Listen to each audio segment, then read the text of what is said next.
I wanna bring up some scriptures because we are defending, the United States is defending, and Trump is defending the state of Israel and the things that they do. Now, what came to me last night was the scripture about Molech, and Molech being the king that sacrificed children to fire. So that can go in many directions. It's very multifaceted.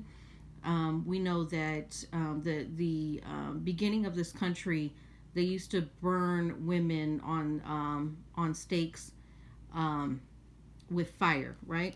And so children doesn't necessarily just mean children under the age of 20, okay? So children is it's basically in the scriptures can mean anybody under the guardianship of a governing system, Israel, you have it, right? It doesn't matter your age. But this is what came to me about Molech, and I'm just going to read a little bit about what they claim about Molech and the meaning of Molech. It says a Canaanite deity, the Canaanite deity associated in the biblical source with the practice of child sacrifice. Okay? It says the name derived from the combining of the consonants in the Hebrew, Melech, which means king, with the vowels of Bosher, shame. Yo, there it is. And the latter often being used in the Old Testament as a variety name for the popular god Baal. Okay, so there's over 300 something Baals named in the Bible. They're different gods, right? So basically, those gods of shame. That's what it basically boils down to. 350 different name Baals or Baal worship in the Bible, which translates to being shame. It says in the Hebrew Bible, Molech is presented as a foreign deity who was at a times illegitimately given a place in Israel. Let's do this. Let's highlight that. Let's look at it, right?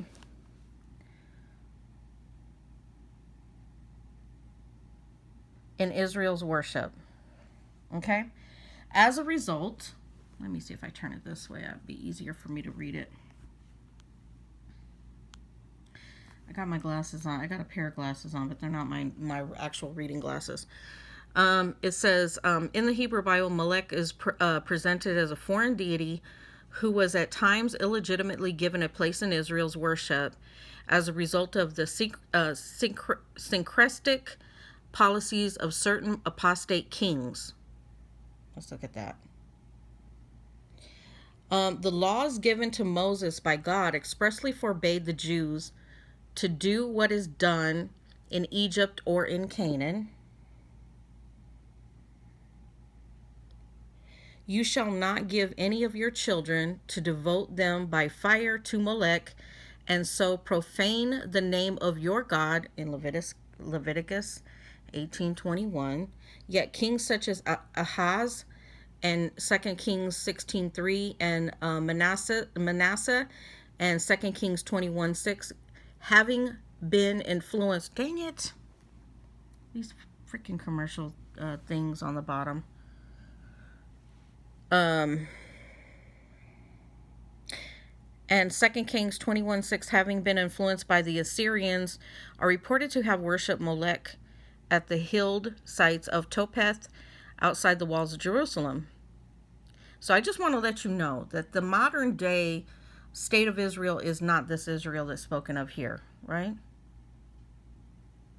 Or Jerusalem. This site flourished under the Manasseh's son, King Amon, but was destroyed during the reign of Josiah, the reformer, and he defiled Topheth, which is in the valley of the sons of Hinnom, that no one might burn his son or his daughter as an offering to Molech.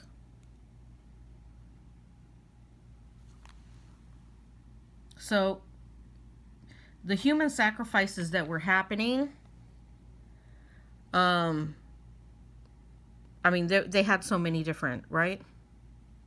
Human sacrifice, the offering of the life of a human being to a deity. The occurrence of human sacrifice can usually be related to the recognition of human blood as a sacred life force, bloodless forms of killing. However, such a strangulation and drowning have been used by some cultures. The killing of human. Okay, let me just do that. The strangulation and drowning haven't been used in some cultures. The killing of human beings or a substitution of an animal for a person has been a part of an attempt to commune with God and to participate in divine life. Human life, as the most vulnerable material for sacrifice, has also been offered in an attempt to expiation.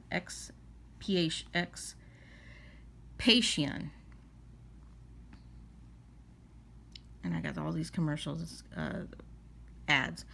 There are two primary types of human sacrifice: the offer of a human being to God, and the entombment or slaughter of servants or slaves intended to accompany the deceased into an afterlife.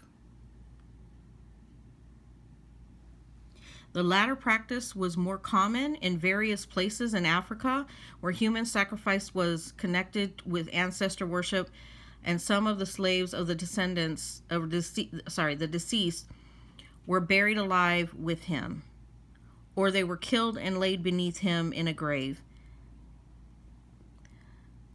The Dahomey Institute especially elaborates sacrifice at yearly ceremonies related to the cult of deceased kings, evacuations in Egypt, and elsewhere in the ancient Middle East have revealed that numerous servants were at times interred with a funerary equipment of a member of the royal family in order to provide that person with a retinue in a next life. The Chinese practice of burying the emperor retinue with his continued intermittently until the 17th century. Okay, I just want to go back.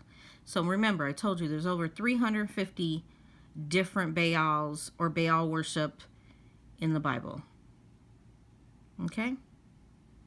Let me go back. Let's see if I can go back. Let's see. Yikes. Hold on. Losing my spot. Now back to Molech. Molech is a Canaanite deity associated in the Bible source with the practice of child sacrifice.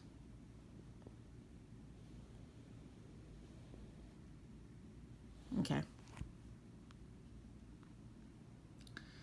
Yikes. Let me see if I can go back. It's not letting me go back. Hold on.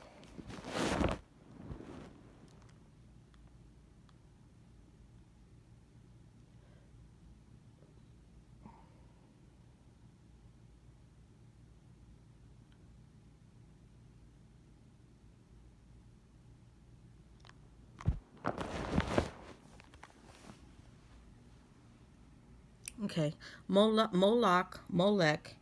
and Molech is different spellings for the name, but it's the same deity, right? Molech, Molech is a word which appears in the Hebrew Bible several times, primarily in the book of Leviticus, translating many of these instances as their king, but maintains the word or name Molech in others, including one additional time in the book of Amos where the Hebrews text does not attest the name. The Bible strongly condemns the practice that are associated with Molech, which is heavily implied to include child sacrifice.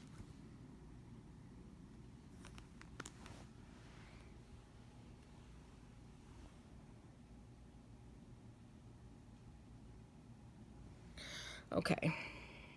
Traditionally, the name Molech has been understood as referring to a Canaanite god. However, since 1935, scholars have speculated that Molech refers to the sacrifice itself, since the Hebrew word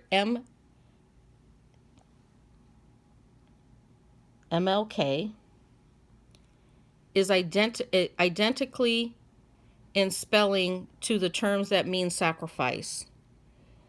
In the closely related Punic language, this second position has grown increasingly popular, but it remains contested. Among proponents of this second position, controversy continues as to whether the sacrifice were offered to Yahweh or another deity, and whether they were a native Israelite religion, custom, or Phoenician import. Since the medieval period, Moloch has often been portrayed as a bull-headed idol with outstretched hands over a fire. This depiction takes a brief mention of Moloch in the Bible and combines them with a various sources, including ancient accounts of Carthaginian child sacrifice and the legend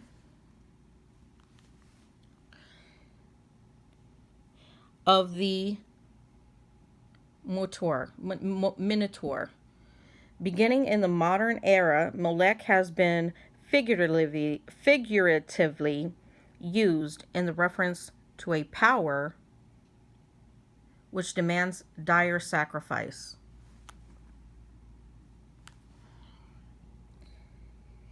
A god Molech appears in various works in literature and films, such as John Milton's Paradise Lost, Gustav Flaubert's, Samboa, Gabriel, I don't know what his name is, Dionysio in Cabritia, Fritz Lang's Metropolis, and Allen Ginsberg's Howl. I'll go over that so you guys can see the names. Okay. Let's go back and let's look up the practices of the Canaanites.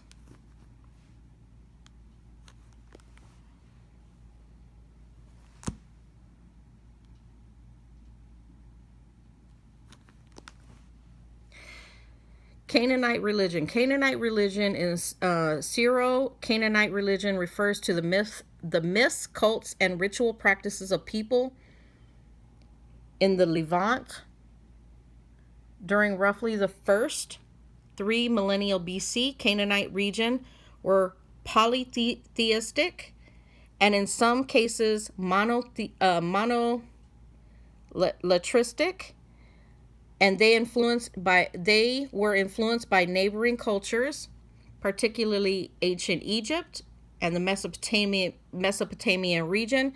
Practices in the pantheon were headed by the god El and his consort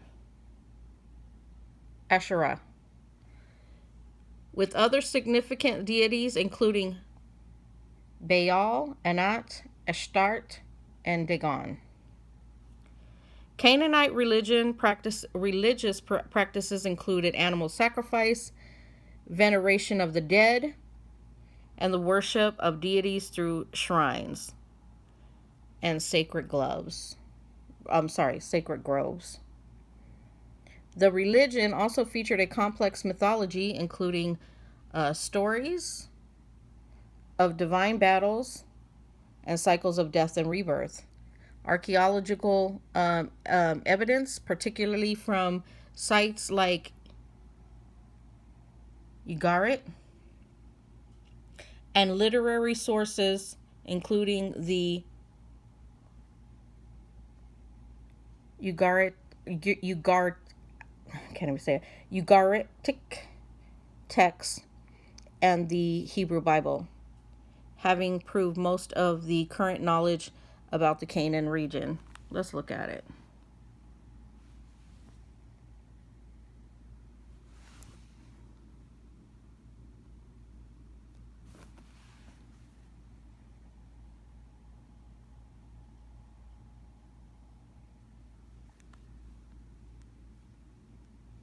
And I'm getting somewhere with this. So we already know about the Palestinians. We already know about the state of Israel wanting to kick the Palestinian people out of Palestine. And there you have it. Where I'm getting at is the state of Israel is the rebirth of this Canaanite people. They're not the true Jews of the Bible, and they are not practicing what the true Israel practices. It says the land of Canaan falls within the modern territories of Jordan, Israel, Palestine, Lebanon, and Syria. Canaanite religion was practiced throughout the region. Ancient history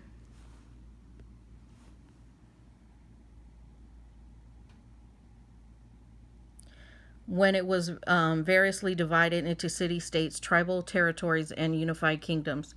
So what I'm getting at is the modern day Israel are this.